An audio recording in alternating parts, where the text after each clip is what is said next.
उच्चतम न्यायालय के न्यायाधीश एवं अन्य न्यायाधीशों की नियुक्ति राष्ट्रपति के द्वारा की जाएगी। राष्ट्रपति किसकी सलाह पर कार्य करेगा? ये सलाह होगी सुप्रीम कोर्ट के जो मुख्य न्यायाधीश हैं, अन्य न्यायाधीश हैं, उनकी सलाह के अनुसार राष्ट्रपति न्यायाधीशों की नियुक्ति करेगा।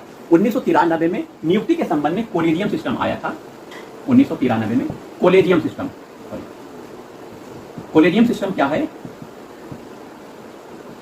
इस सिस्टम में न्यायाधीशों की नियुक्ति के संबंध में 5 लोगों का एक बेंच होगा, जिसमें 1+4 का अनुपात होगा। 1 मतलब चीफ जस्टिस ऑफ इंडिया, 4 मतलब 4 अन्य जज जो इस कोलेजियम का सदस्य होंगे। कुल 5 लोगों की कमेटी होगी। 5 लोगों की कमेटी किसी न्यायाधीश की नियुक्ति करने के संबंध में सिफारिश देगी राष्ट्रपति को। राष्ट्रपति इस सिफारिश के अनुसार उस न्यायाधीश की नियुक्ति सुप्रीम कोर्ट में करेगा। राष्ट्रपति एक बार पुनर्विचार के लिए इस कमेटी को भेज सकती है कि आप इस व्यक्ति को पुनर्विचार कर लीजिए। पुनर्विचार के बाद फिर राष्ट्रपति के पास फिर यही सलाह दी जाती, अगर दे दी गई कि इनकी नियुक्ति कीजिए, तो राष्ट्रपति उस पर अपनी स्वीकृति दे देगा। तो ये कोलेजियम व्यवस्था चली आ रही थी। लेकिन बाद में इस कोलेजियम व्यवस्था को भी हटाने के लिए JAC, जुडिशरी अपॉइंट कमेटी, बाद में इसका नाम कर दिया गया नेशनल जुडिशरी अपॉइंट कमेटी का गठन किया गया, जो कि संविधान का 99वें संशोधन करने का प्रयास किया गया। 99वें 100 में कम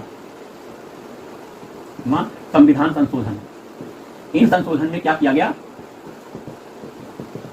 इसमें कोलेजियम व्यवस्था को समाप्त करने का प्रयास किया गया और NJAC में 6 सदस्यों की एक कमेटी बनाई जाने का प्रस्ताव था। 6 सदस्य कौन कौन थे? जिनमें 2 लोग सुप्रीम कोर्ट के जज थे, एक मुख्य न्यायाधीश था। क्योंकि JAC joint judiciary appoint committee, जिसे बाद में नेशनल जुडिशरी अपॉइंट कमेटी के 3 भाग कर दिए गए।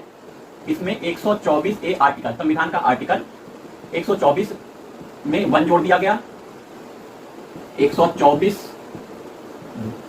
2 जोड़ा गया, 124 3 जोड़ा गया। तो ये जो जोड़े गए हैं इसमें NJAC के सदस्यों के बारे में है।